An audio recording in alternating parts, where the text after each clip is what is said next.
যদি সহযোগিতা করবে খাওয়াইয়ে বাসাই রাখবে করলে করলে নাইলে তো দাফন দিয়ে দিবে। কোনো ত্রাণ তো কিছু পাইনি ভাইয়া, আমার কোনো ক্ষতি নেই, আমি কি করি কাম কর।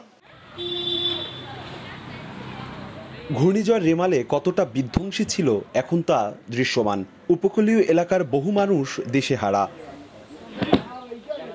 বরিশালের চরকাওয়ার রিকশা চালক ফারুক হোসেন ১.৫ লাখ টাকা ঋণ নিয়ে নির্মাণ করা ঘরটি ঝড়ে মুহূর্তেই তছনছ হয়েছে। তার উপর ৪ দিন ধরে কোনো ত্রাণ না পাওয়ায় ৩ জনের সংসারে না খেয়ে দিন কাটাচ্ছেন।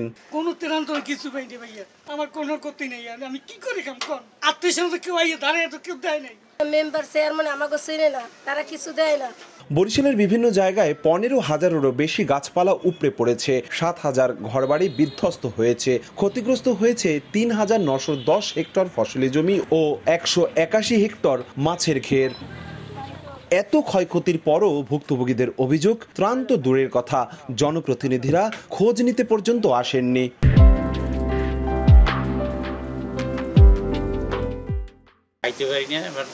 চুলাও জ্বালাইতে পারি, গাছ পড়ছে, পানি ভিজে গেছে, সব জ্বালাইয়া আমরা কিছু পাইনি। যে কয়েকদিন আছে এত হিসেবে জেন্দাল আছে মতো আছে, যদি পারে যদি সহযোগিতা করবে খাওয়াইয়ে বাসাই রাখবে করলে করলে নাইলে তো দাফন দিয়ে দিবে। ত্রাণ চাই, সাহায্য চাই সরকারের কাছে, সরকার তো এতই সাহায্য দেয়, আমরা সাহায্য চাই। অনেক অসহায় আছে, তারা না খাইয়ে রয়েছে, কিন্তু অনেক সরকার ত্রাণ দেয়, কিন্তু আমাদের এই যে কোনো ত্রাণে যে পৌঁছে নাই। অবশ্য বেশ কয়েকজন জনপ্রতিনিধির দাবি, ব্যক্তিগত অর্থায়নে সাহায্য করেছেন তারা, আর জেলা প্রশাসন দ্রুত সবার কাছে ত্রাণ পৌঁছে দেওয়ার আশ্বাস দিয়েছে। যারা ক্ষতিগ্রস্ত আছেন তাদের ব্যাপারে তিনি এসে একটা সিদ্ধান্ত নেবেন।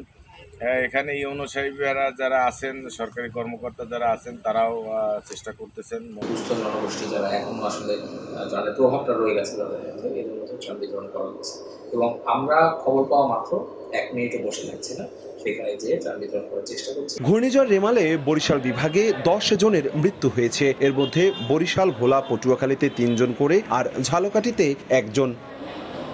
অপূর্ব অপু, সময় সংবাদ, বরিশাল।